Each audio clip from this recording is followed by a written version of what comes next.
Assalamualaikum warahmatullahi wabarakatuh. Hai teman-teman, perkenalkan nama saya Rosida Zakia dari kelas A1 Prodi Pendidikan Bahasa dan Sastra Indonesia, Fakultas Keguruan dan Ilmu Pendidikan, Universitas Islam Nusantara.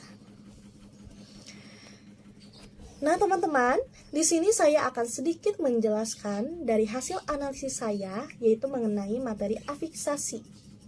Sebelumnya, akan saya jelaskan terlebih dahulu, afiksasi itu sendiri apa sih? Afiksasi adalah proses morfologis dengan cara memberikan imbuhan berupa awalan, akhiran, sisipan dalam kata lainnya. Pembubuhan afiks akan menimbulkan makna baru. Maksud dari imbuhan yaitu kata yang dibentuk dari tambahan kata lain. Misalnya, dari kata bermain. Kata bermain berasal dari kata dasar main yang diimbuhi ber menjadi bermain. Nah, teman-teman, makna main dan bermain itu berbeda. Jadi berbeda arti. Kalau main itu berarti melakukan sesuatu, tetapi sedangkan bermain itu mengacu pada orangnya. Nah, teman-teman, dalam dunia ilmu bahasa linguistik, proses afiksasi ini dibagi menjadi 4. Yang pertama, prefiks, sufiks, infiks, dan konfiks. Nah, di sini saya akan menjelaskan satu persatu dari mulai yang pertama, prefiks. Prefiks adalah imbuhan yang melekat di depan bentuk kata dasar. Secara jelasnya, prefiks dapat dikatakan sebagai imbuhan awal atau awalan. Nah, beberapa macam prefiks ialah me, di, ber, dan lain-lain. Di sini saya akan memberikan 2 contoh dari prefiks. Yang pertama, dari kata dimakan. Berasal dari kata dasar makan yang dibubuhi awalan di menjadi dimakan. Di plus makan sama dengan dimakan. Yang kedua, contoh yang kedua, dari kata menari. Berasal dari kata dasar tari yang dibubuhi awalan me menjadi menari. Me plus tari sama dengan menari. Me-nya itu menasal ya, karena jadi men ya. Menasal. Jadi menari. Sekarang lanjut ke sufiks. Yang kedua kan sufiks. Sufiks ini adalah imbuhan yang melekat pada belakang kata dasar. Secara singkatnya disebut akhiran. Contoh dari sufiks ada 2 ya. Saya akan berikan 2 contoh. Yang pertama dari kata seniman.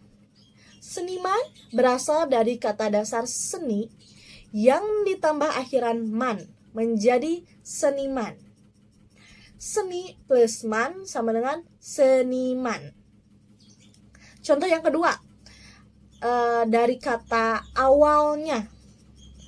Berasal dari kata dasar awal yang diimbuhi akhiran nya menjadi awalnya. Awal plusnya sama dengan awalnya. Lanjut ke infiks. Yang ketiga, infiks. Infiks adalah imbuhan yang melekat di tengah bentuk kata dasar. Sisipan infiks seperti L, M, R. Di sini saya akan berikan satu contoh dari infiks, yaitu dari kata gerigi. Gerigi berasal dari kata dasar gugi yang mendapatkan sisipan R menjadi gerigi. Yang tadi kata dasar gugi menjadi gigi plus R sama dengan G plus R plus igi menjadi gerigi. Selanjutnya yang terakhir ada konfiks. Yang keempat, konfiks. Nah, konfiks ialah imbuhan gabungan yang dilakukan bersamaan antara prefiks dan sufiks. Nah, berarti awalan dan akhiran. Sekarang saya akan berikan satu contohnya. yaitu dari kata berlarian. Berasal dari kata dasar lari yang mendapatkan imbuhan ber dan an. Bernya awalan, annya akhiran. Ber plus lari plus an menjadi berlarian. Nah, teman-teman, setelah saya menjelaskan proses afiksasi tadi, sekarang terakhir saya akan menjelaskan fungsi dan perannya afiks ber. Nah, setelah mengalami proses morfologis, kata baru yang dihasilkan dapat berubah fungsinya dari bentuk dasar maupun tidak.